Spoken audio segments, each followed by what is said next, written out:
वर्षा जैसे ही भावना के पैर छूने जाती है, ओह व्हाट इज दिस, ये तुम किस जमाने में जी रही हो? आजकल कोई पैर छूता है क्या? ये मॉडर्न जमाना है, हाय हेलो और हग करने का जमाना। उफ, कवार कहीं की। वहीं सोफे पर बैठा भावना का पति राजीव जोर जोर से हंसने लगता है। फिर तो तुम अपनी दीदी के गले मिल लो वर्षा। वर्षा आगे बढ़ी गले मिलने के लिए, वैसे ही भावना ने नाक सिकोड़ते हुए कहा, बस बस ठीक है ठीक है। फिर वर्षा रसोई घर में काम करने के लिए आ जाती है। वहीं वर्षा का पति भी आ जाता है। वर्षा, तुम भाभी की बातों का बुरा मत मानना। मुझे दीदी की किसी भी बात का बुरा नहीं लगा, कोई बात नहीं। उधर भावना अपने कमरे में अपने बेटे बिट्टू को संभाल रही होती है। क्यों रो रहा है, क्या हुआ तुझे? चुप हो जा, नहीं तो एक थप्पड़ मारूंगी। तभी वर्षा वहाँ आ जाती है। इतने छोटे से बच्चे को भला कोई मारता है क्या दीदी? ये मेरा बेटा है, मैं कुछ भी करूँ इसके साथ? दीदी, बिट्टू मेरा भी कुछ लगता है, मैं उसकी चाची हूँ। मैंने तुमसे पूछा? तुम चाची हो इसकी? माँ बनने की कोशिश मत करो इसकी। बड़ी आई। वर्षा बिट्टू को अपने बेटे की तरह प्यार करती थी, उसका बहुत ध्यान रखती थी। सुबह के वक्त भावना रोटी बना रही होती है और वर्षा बाथरूम में कपड़े धो रही होती है। तभी बिट्टू घुटने के बल रोता रोता भावना के पास जाता है और गोद में आने के लिए जिद करता है। अब क्या हुआ? दिख नहीं रहा मैं रोटी बना रही हूँ? अभी मैं तुझे नहीं ले सकती। बिट्टू तो बस रोए ही जा रहा था। तभी भावना गुस्से से गरम गरम चिमटा बिट्टू को लगा देती है। बिट्टू और जोर जोर से रोने लगता है। वर्षा बिट्टू के रोने की आवाज सुनकर वहाँ आ जाती है। मम्मी को क्यों परेशान करते हो? चाची पास आओ। दीदी, आज ये कुछ ज्यादा नहीं रो रहा है? तभी वर्षा बिट्टू का जला हुआ हाथ देखती है। दीदी, आपने बिट्टू का हाथ जलाया? इतने छोटे बच्चे के साथ कोई ऐसा करता है क्या? ये आपने बिल्कुल अच्छा नहीं किया।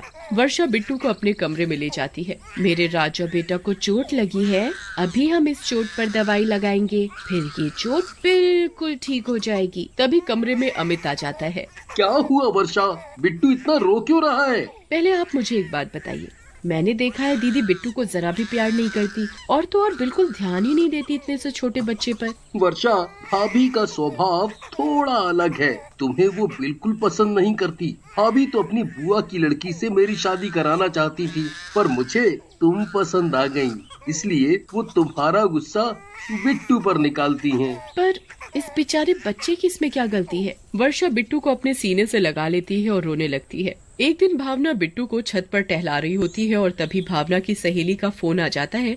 तो भावना बहुत खुश हो जाती है और बिट्टू को अपनी गोद से नीचे उतार देती है। भावना फोन पर बात करने में इतनी व्यस्त हो जाती है कि उसने ये नहीं देखा कि बिट्टू छत के किनारे तक पहुंच गया है। वर्षा छत पर कपड़े सुखाने आती है तो चिल्ला पड़ती है, बिट्टू! जैसे ही वो बिट्टू को पकड़ती है, भावना उसे देख लेती है और वर्षा को पैर अड़ाकर छत से नीचे गिरा देती है। वर्षा नीचे गिरते ही मर जाती है और तभी एक चुड़ैल बन जाती है। आवाज सुनकर राजीव और अमित भी बाहर आ जाते हैं और आसपास के लोग भी इकट्ठे हो जाते हैं। वर्षा, वर्षा, ये तुम्हें क्या हुआ? तुम मुझे छोड़कर नहीं जा सकती, मुझे छोड़कर तुम नहीं जा सकती वर्षा, नहीं जा सकती।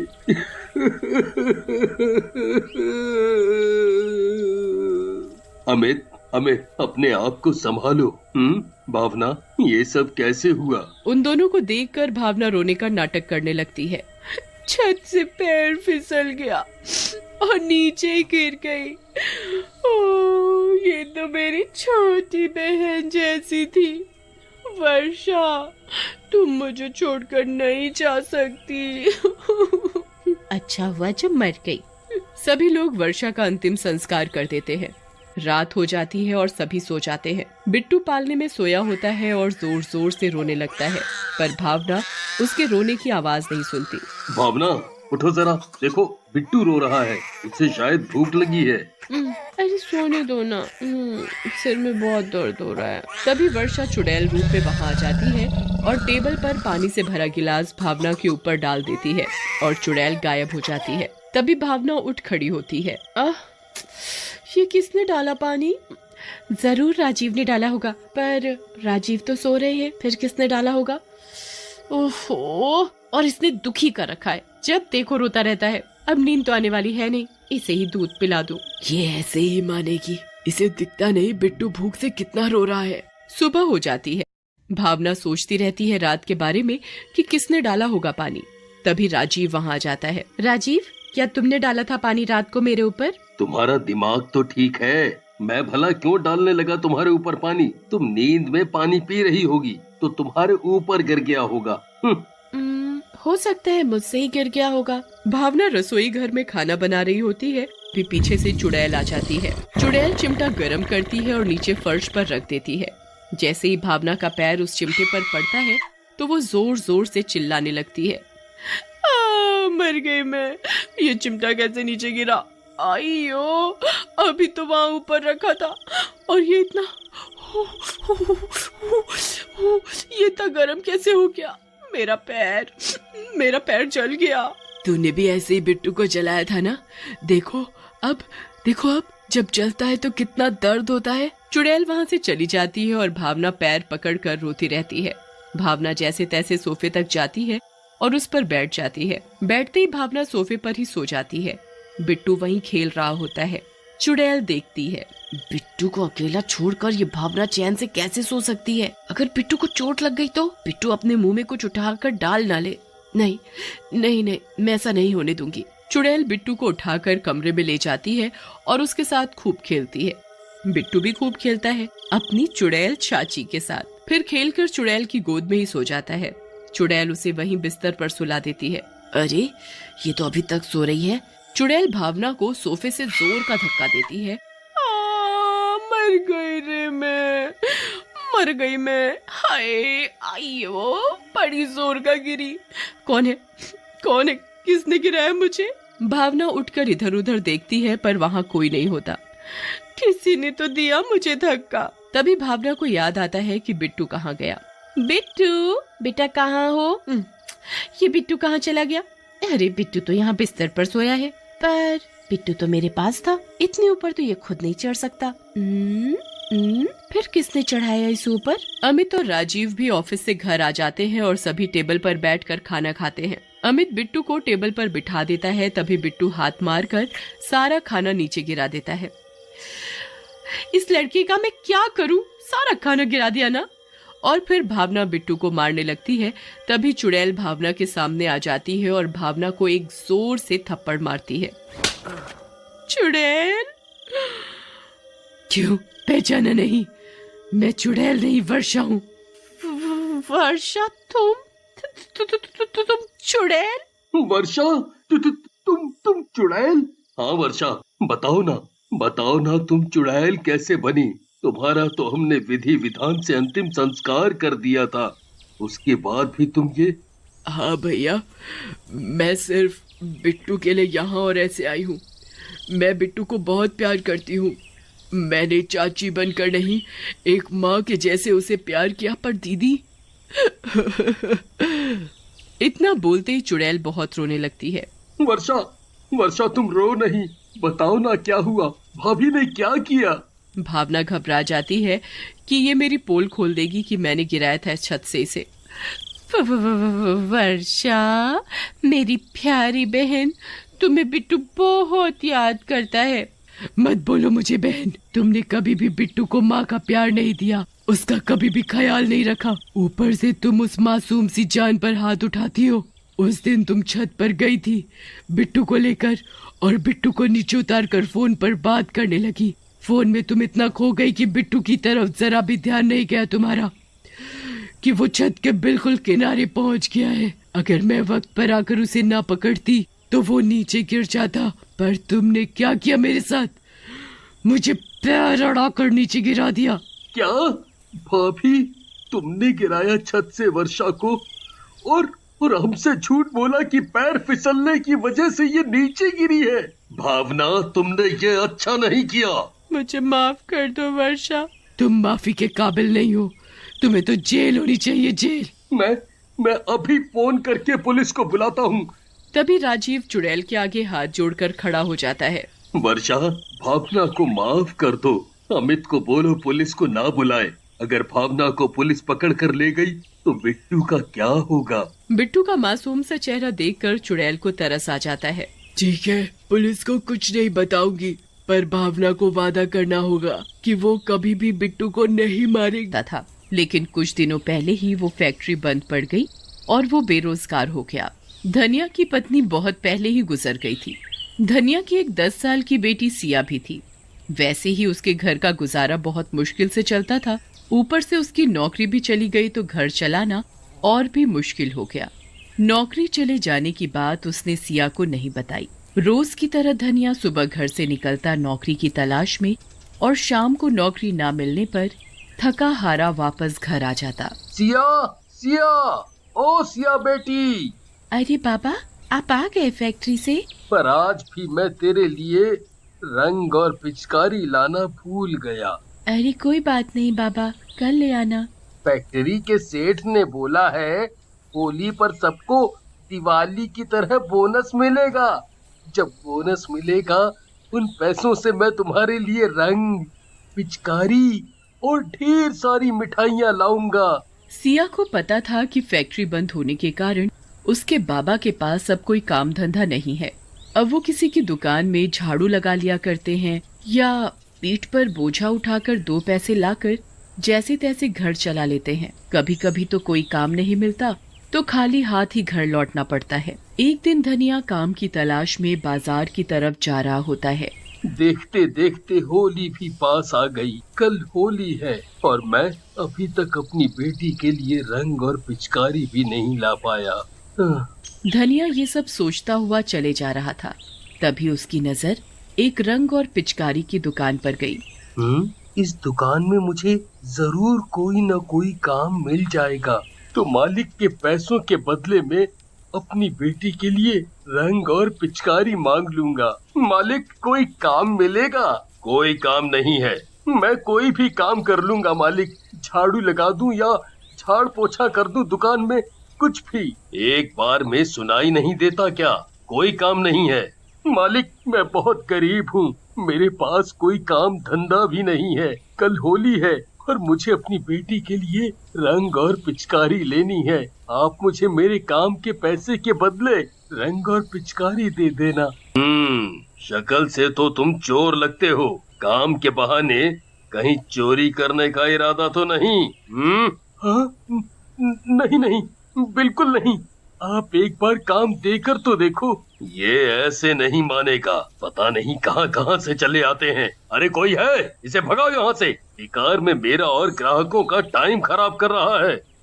चल चल। दुकान का मालिक धनिया को धक्का देकर दुकान से बाहर गिरा देता है और धनिया आंखों में आंसू लिए वहाँ से चला जाता है, पर उसे कहीं भी काम नहीं मिलता।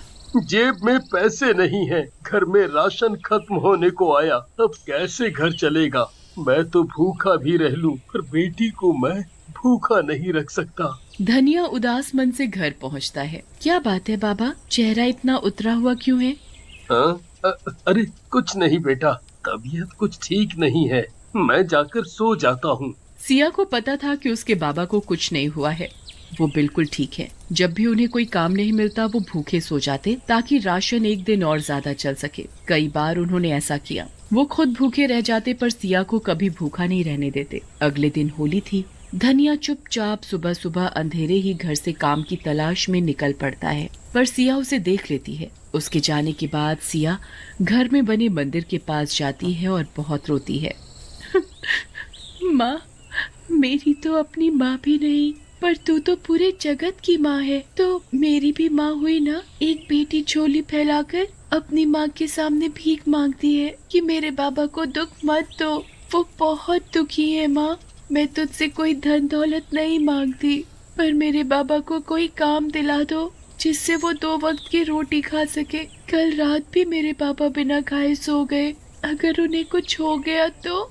माँ तो पहले ही चली गई इस दुनिया से, पर मेरे बाबा, मैं अपने पापा को और दुखी नहीं देख सकती। माँ, मैं तेरे आगे हाथ जोड़कर खड़ी हूँ, विनती करती हूँ, मुझे कुछ नहीं चाहिए कभी भी, पर मेरे पापा को कोई काम दिला दे। उधर धनिया। आज होली है, हाथ बिल्कुल खाली है। हे ऊपर वाले, कुछ काम दिला दो। 2 पैसे हाथ में आए तो अपनी सिया बेटी के लिए मिठाई और रंग लेकर जाऊं। धनिया ये सब सोचते हुए उसी दुकान के आगे से गुजर रहा था जिस दुकान मालिक ने उसे धक्के देकर दुकान से बाहर फेंक दिया था। उसकी नजर फिर से दुकान में रखे रंग और पिचकारी पर जाती है। तभी दुकान का मालिक जल्दी जल्दी दुकान बंद करके कहीं जा रहा होता है। उसके हाथ में एक बैग भी था जो हड़बड़ी की वजह से वहीं दुकान के सामने गिर जाता है। धनिया उस बैग को उठाकर दुकान के मालिक को देने जाता है, पर उतने में दुकान का मालिक अपनी गाड़ी में बैठकर जा चुका होता है। धनिया बैग खोलकर देखता है। अरे बाप रे, इतने सारे पैसे! इन सारे पैसों से तो मेरी सभी समस्या हल हो सकती है। इन पैसों से मैं सिया के लिए ढेर सारे रंग और पिचकारी ले सकता हूँ। पर उसके मन में कई सवाल भी चल रहे थे। नहीं नहीं, ये ठीक नहीं होगा। पता नहीं किस काम के लिए उन्होंने ये पैसे अपने पास रखे हों। ये सोचकर धनिया उस दिशा में बैग लेकर भागा जिस दिशा में मालिक की गाड़ी गई थी। पर धनिया को तो दूर दूर तक मालिक की गाड़ी नहीं दिखी। वो वापस दुकान की तरफ गया और मालिक का वहीं इंतजार करने लगा, पर दुकान का मालिक तो वहाँ नहीं आया। फिर उसने आसपास की दुकानों से दुकान के मालिक के बारे में पता करने की कोशिश की, पर उसे कुछ पता नहीं चला। कुछ दूर जाने पर उसे दुकान के मालिक की गाड़ी दिखाई दी। अरे, ये तो दुकान के मालिक की गाड़ी है। चलो, मेरी मुसीबत तो दूर हुई। ये बैग उन्हें वापस करके बोझ हल्का करूं। वो ये सब सोच ही रहा होता है कि तभी उसकी नजर दुकान के मालिक पर पड़ती है। वो अस्पताल के सामने खड़े थे और उनके साथ एक औरत भी थी जो उसकी पत्नी थी पूजा। वो दोनों ही बहुत रो रहे थे। धनिया भागता हुआ उन दोनों के पास पहुंचा। मालिक, मालिक, आप इस बैग के लिए ही रो रहे हो ना? देखिए मालिक, आप मुझे चोर नहीं समझिएगा। मैंने ये बैग चोरी नहीं किया। आप अपनी दुकान से बहुत जल्दी में बाहर निकले तो ये बैग वहीं नीचे गिर गया था। धनिया की बातें सुनकर और उसके हाथ में बैग देखकर दुकान का मालिक चौंक गया। हम इन पैसों के लिए नहीं रो रहे। हमारा एक ही बेटा है, उसका एक्सीडेंट हो गया है। उसे बहुत चोट आई है। वो जिंदगी और मौत से जूझ रहा है। डॉक्टर ने बोला है उसका खून बहुत बह गया है। खून की जरूरत है उसे, पर हम दोनों में से उसका ब्लड ग्रुप मैच नहीं हुआ। एक आदमी बड़ी मुश्किल से खून देने को राजी तो हुआ, पर बदले में उसने बहुत सारे रुपए मांगे। ये रुपए उसी को देने के लिए थे, पर अस्पताल पहुंचकर मैंने देखा कि रुपयों से भरा बैग जो मेरे हाथों में नहीं था, बिना पैसों के वो आदमी खून देने को तैयार नहीं हुआ और यहाँ से चला गया। उन दोनों की बातें सुनकर धनिया की आंखें भर आई। मालिक, मैं दूंगा आपके बेटे को खून। आप मेरा टेस्ट करवा लीजिए। क्या पता आपके बेटे का ब्लड ग्रुप मेरे ब्लड ग्रुप से मिल जाए। धनिया का ब्लड ग्रुप मालिक के ब्लड ग्रुप से मिल गया। उसने मालिक के बेटे को ब्लड दिया और मालिक के बेटे की तबीयत में सुधार आने लगा। तुमने मेरे बेटे की जान बचाई। तुम्हारा एहसान मैं जिंदगी भर नहीं भूल सकता, ना ही इसकी कोई कीमत दे सकता हूँ। फिर भी इस बैग में जो भी रुपए हैं वो सब तुम्हारे हैं। ये आप क्या कह रहे हैं मालिक? जान बचाने वाला तो ऊपर वाला है, मैं नहीं। मुझे ये पैसे नहीं चाहिए। अगर मैं आपसे ये पैसे ले लूंगा तो ऊपर वाले को क्या मुंह दिखाऊंगा? मुझे माफ कर दो अपनी गलती के लिए। उस दिन मैंने तुम्हें क्या क्या नहीं बोला। मैंने ही तुम्हें अपनी दुकान से चोर बोलकर निकाल दिया था, वो भी धक्के देकर।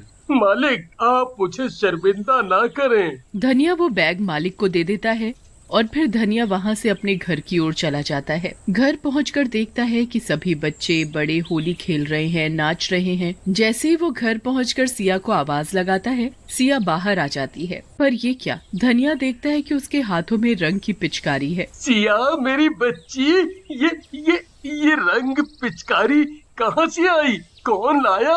बाबा, आज मैं बहुत खुश हूँ। मेरी माता रानी ने मेरी सुन ली। आपको नौकरी मिल गई। नौकरी? तभी घर के अंदर से वही दुकान का मालिक और उसकी पत्नी बाहर आ जाते हैं। मालिक, आप यहाँ? ये पैसे का बैग, इसके तुम हकदार हो। ले लो ये, और मैं अपनी दुकान में तुम्हें नौकरी